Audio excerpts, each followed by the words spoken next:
individuals who were involved in the tragic death of Kenneka Jenkins on September the 9th, 2017. The facts and circumstances regarding Kenneka's death are not entirely clear.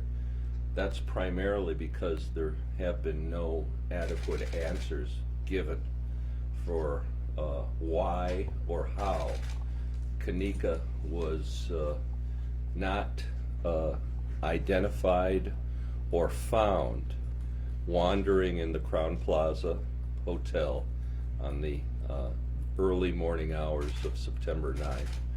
Why and how, although video surveillance cameras clearly indicate that Kenneka was wandering into an area under construction that had a operating walk-in freezer and cooler, and why and how, in spite of the fact that Kenneka's family and friends were at the hotel from the moment she disappeared until the moment her body was found, almost a full day later, more than a full day later, why this tragedy unfolded. Kenneka, as you know, came to the hotel as a guest in the early morning hours of September the 9th. She apparently was intoxicated and wandered from the room and wandered throughout the hotel. Video surveillance at the hotel clearly shows Kenneka wandering throughout the hotel. At approximately 3:30, and I'm not being exact, video surveillance shows her entering a kitchen area that's under construction.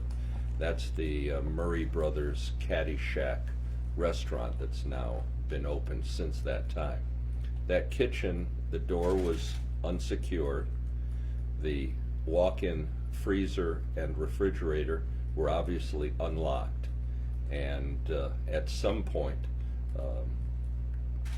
Kenneka walked into the freezer, the door closed behind her, and over a period of hours she froze to death.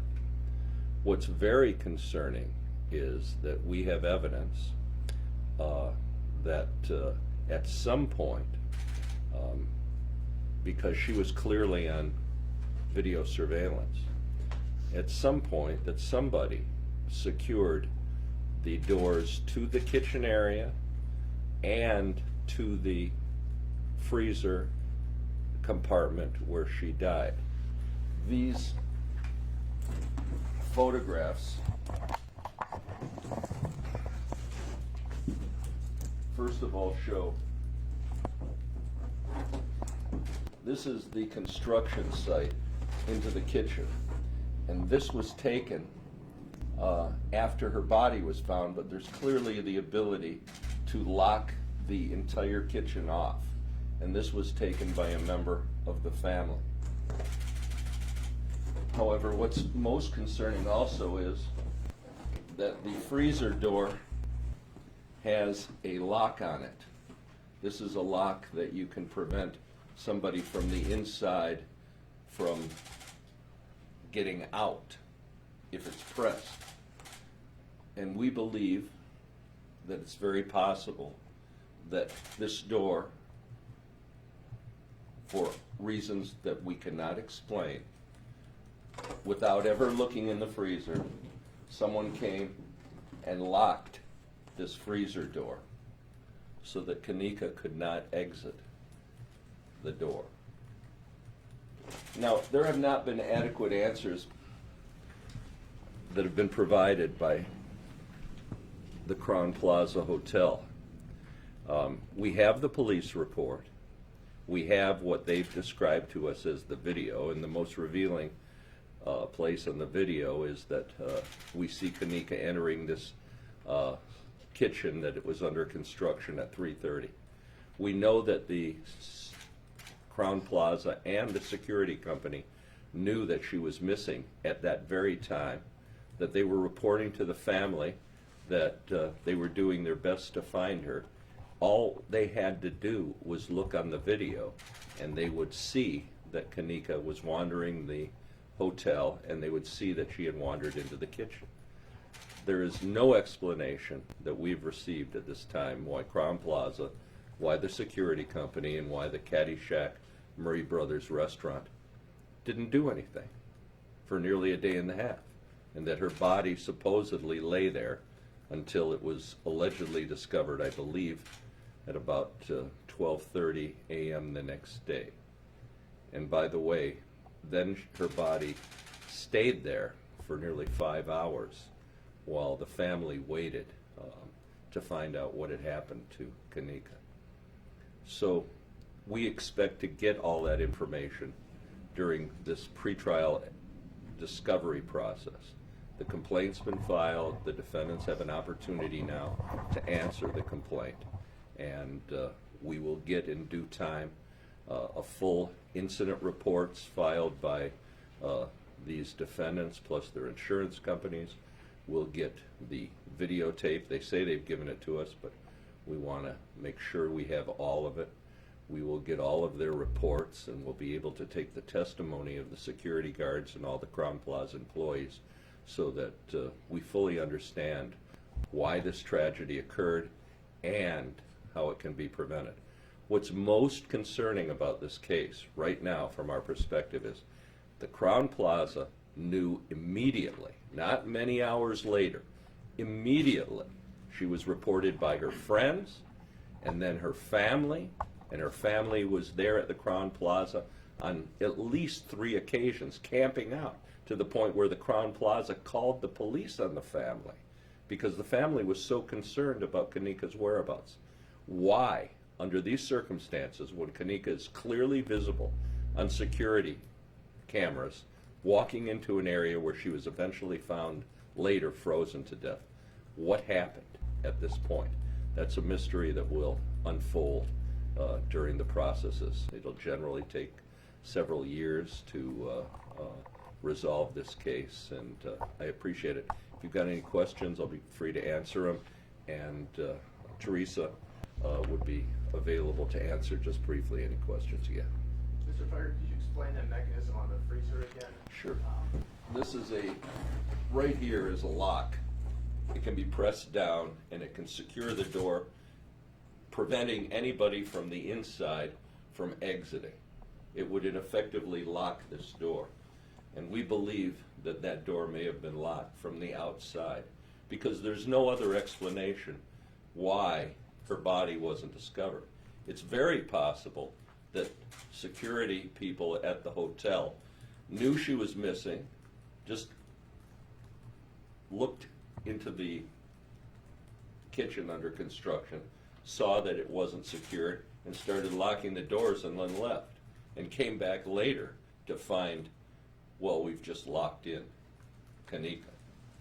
So you're not saying that you believe that they did this on purpose? No, there's absolutely no evidence that anybody did anything on purpose, and I don't believe it. There'd be no reason to do it. I think it's pure and utter negligence.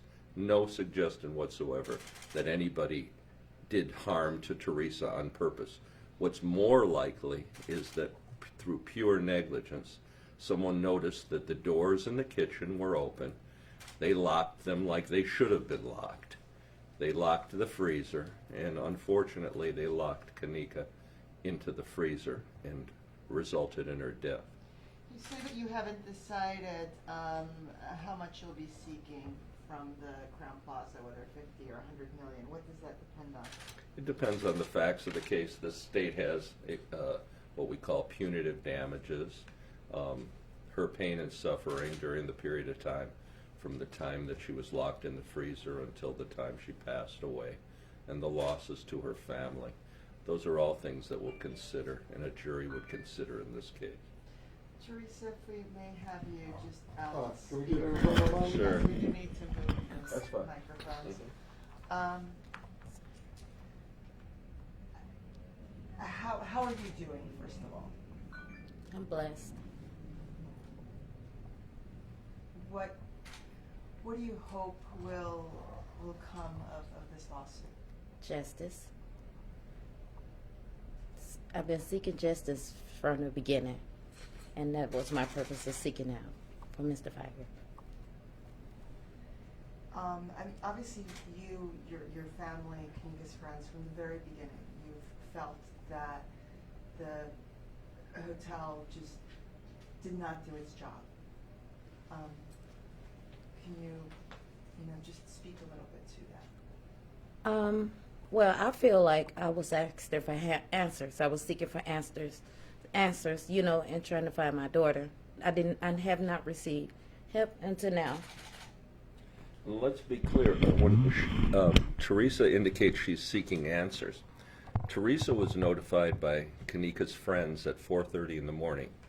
Kenneka had been walked out of the room about 2:30. And so the hotel was on notice at about 2:30 because the friends first went to the hotel, said, our friend is missing, she's in the hotel somewhere. Then the family became involved, Tereasa. They started to call the hotel. They showed up at the hotel numerous times. They showed up at the hotel so many times that the hotel called the police on the family. So when Tereasa is commenting about finding out what happened, to this day, the hotel hasn't adequately explained why. Because she was there so many times over a period of nearly an entire day before Kenneka was found. What was going on there? Tereasa, at this point, it's been more than a year. Talk to us just about how your life has changed without your daughter. My life will never be the same. I don't know if you have children or not, but I birthed my daughter. And to know that I had to bury my child because of someone I couldn't receive help, or maybe if I could have received this help, she could be here today. It hurts. It's a pain that I can't even explain. I don't even understand.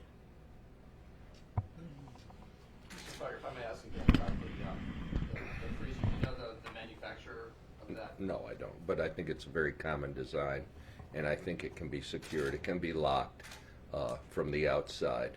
And if it is locked from the outside, I don't believe you can exit from the inside. But again, that's something that we've got to determine. We do know that the doors, we have photographs of the doors locked. And this was at a time when Tereasa was waiting, and the family was waiting for word on Kenneka.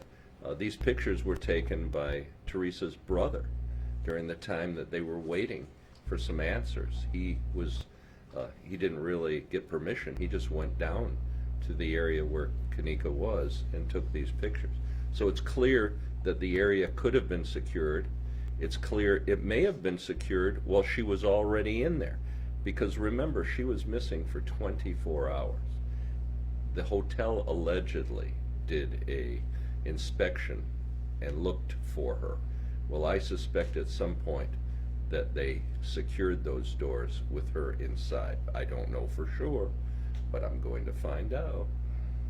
I guess what you're saying is you just don't believe that the hotel acted quick enough and that when they started to, it just all went wrong. Remember, we're not talking quick enough. We're talking 24 hours. They were notified, and they have a security staff. They were notified almost immediately. They were notified before Kenneka, we know, wandered into the restaurant.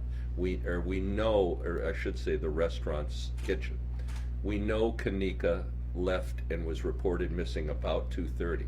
We know on videotape that she didn't enter that unsecured construction area in the kitchen of that restaurant hotel until about 3:30. We know that's on video. So there's no explanation why for 24 hours she laid there. There's no explanation. And that's one of the things Tereasa and I want to find out. What the heck happened for 24 hours? And was she locked in there and suffered a fate worse than death, being locked into a freezer until you die? I want to know those answers, because that's as probable as anything else. There's no explanation why, in light of a missing person and the family camping out at the hotel and the police being called 4 times and the hotel having it on videotape, why in 24 hours nobody ever looked into that unsecured restaurant and that freezer. Or, it's possible, someone unwittingly saw doors open, locked them, and locked her in unwittingly. In reading this, it looks like you also say that the hotel and Capitol Security was aware there was some sort of party, too many people in a room. They were aware from the very beginning, people were aware that there was a party going on in that hotel, that a smoke detector, probably because pot was being smoked in the room, had been disabled. And security guards, we know from interviewing some of the witnesses, security guards had been up in that room and had known that that a party was taking place. This wasn't an event that the hotel wasn't aware of. The hotel has security guards. The security guards had been up in that room. The hotel was advised that she was missing by 2:30, which is about an hour and a half after she arrived at the hotel. We have her on videotape throughout that period of time wandering around the hotel. We know where she last ended up, and yet they did nothing, and they knew people were looking for her. What the heck was going on there? What, for 24 hours? That doesn't happen. If you got a missing person, you got an Amber Alert for a child, although this is a little older. Why isn't anybody doing anything? That's our concern. I want to thank you very much, and happy holidays and Merry Christmas. Thank you very much. And remember, please, just no worries. no reporting on the location. I'm sorry You can use that. Yeah. To ask again about the door, but I just want to make sure I understand. That's the locker where she was found.